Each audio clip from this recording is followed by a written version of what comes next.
नमस्कार, news India देख रहे हैं आप। मैं हूं कुंदन जुबैर। सबसे पहले आपको देश दुनिया से जुड़ी हुई 50 खबरें फटाफट अंदाज में दिखाते हैं। यूरोपियन यूनियन की मीटिंग को जेलेंस्की ने किया संबोधित। कहा, रूसी हमले में यूक्रेन को भारी नुकसान हुआ है, हमारे नागरिक हमले की कीमत चुका रहे हैं। जेलेंस्की ने कहा कि रूस ने आम लोगों पर क्रूज मिसाइल दागा। मिसाइल हमले में 16 बच्चों की भी जान गई। जेलेंस्की ने कहा कि हम अपनी आजादी की लड़ाई लड़ रहे हैं, हमें सभी देशों का समर्थन मिल रहा है। जेलेंस्की के संबोधन पर यूरोपियन यूनियन ने बढ़ाया हौसला। ईयू के सांसदों ने तालियां बजाकर जेलेंस्की का हौसला बढ़ाया। यूक्रेन संकट को लेकर पीएम मोदी की हाई लेवल मीटिंग। यूक्रेन में फंसे भारतीयों की वापसी को लेकर चर्चा।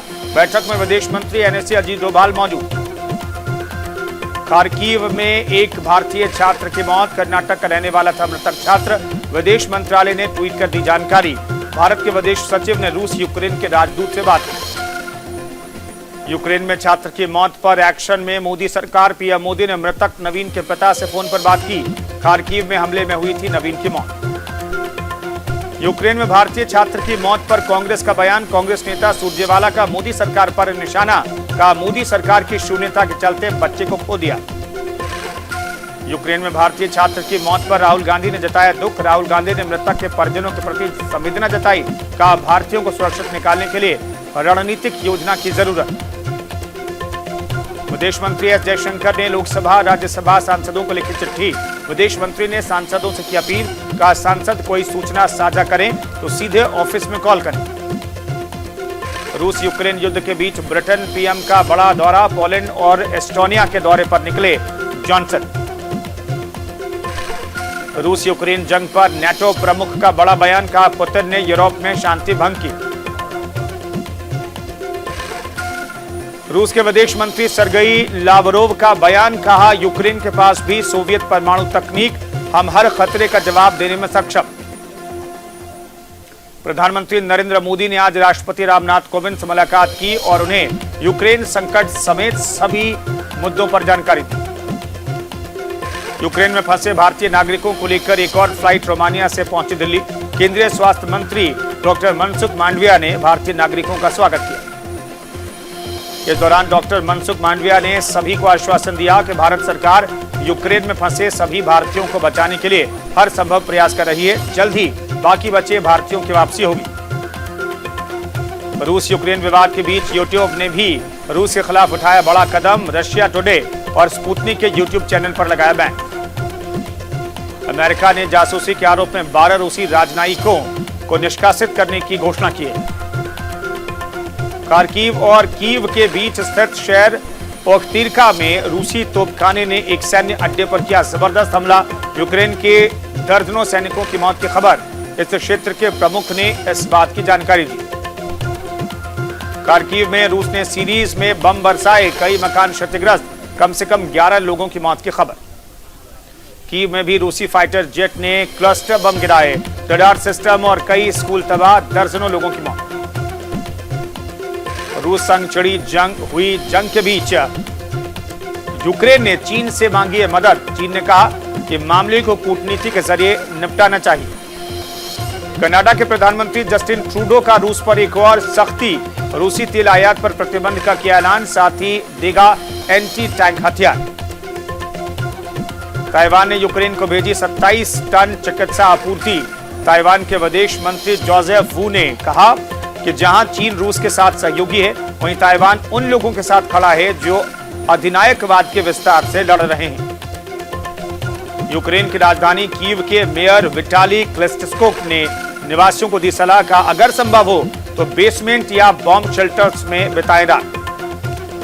अमेरिकन एयरलाइंस ने रूसी एयरलाइंस एरोफ्लॉट और S7 के साथ समझौते को निलंबित कर दिया है। UNHRC में आपात चर्चा के लिए वोटिंग हुई, जिसके पक्ष में 29 देशों ने वोट किया, जबकि भारत सहित 13 देशों ने मतदान से बनाई दूरी। यूक्रेन की राजधानी कीव पर कब्जे की फाइनल जंग शुरू हो गई है। अब रूसी सेना और टैंकों का 64 किलोमीटर लंबा काफिला कीव की तरफ बढ़ता हुआ दिखा। हमले के बाद से अब तक यूक्रेन की तरफ भेजा गया सबसे लंबा मिलिट्री काफिला है ये। यूक्रेन के खेरासन में रात भर रूसी सेना ने जमकर गोलीबारी की, धमाकों से दहला खेरासन। ऑस्ट्रेलिया के प्रधानमंत्री स्कॉट मॉरिसन ने की घोषणा, यूक्रेन को रूसी आक्रमण का विरोध करने में मदद करने के लिए ऑस्ट्रेलिया देगा घातक सैन्य उपकरण। पुतिन ने फ्रांस के राष्ट्रपति से की बात, बोले यूक्रेन का गैर सैन्यकरण और रूस की संप्रभुता की युद्ध के खत्म करने के अहम मुद्दे हैं। रूसी सेना ने सोमवार को यूक्रेन के दूसरे सबसे बड़े शहर खार्किव पर गोलीबारी की और राजधानी कीव में सैकड़ों टैंकों और अन्य वाहनों के साथ आगे बढ़ी। खार्किव में हमले का नया वीडियो आया सामने, रूसी हमले में प्रशासनिक भवन तबाह हो गया। यूक्रेन ने खेरासन में लूट का वीडियो आया सामने, एक स्टोर से सामान लूटते दिखे रूसी सैनिक। यूक्रेन की राजधानी कीव से वीकेंड कर्फ्यू हटाया गया, सभी छात्रों को कहा गया है कि वे रेल पकड़कर अपने आगे के सफर के लिए जाएं। यूक्रेनी रेलवे में फंसे छात्रों को निकालने के लिए स्पेशल ट्रेन चला रही है। यूक्रेन से जंग में रूस पर एक और आर्थिक चोट, रूसी करेंसी रूबल में 30% की गिरावट। युद्ध के बीच रूस में एटीएम में पैसे निकालने की लगी है होड़।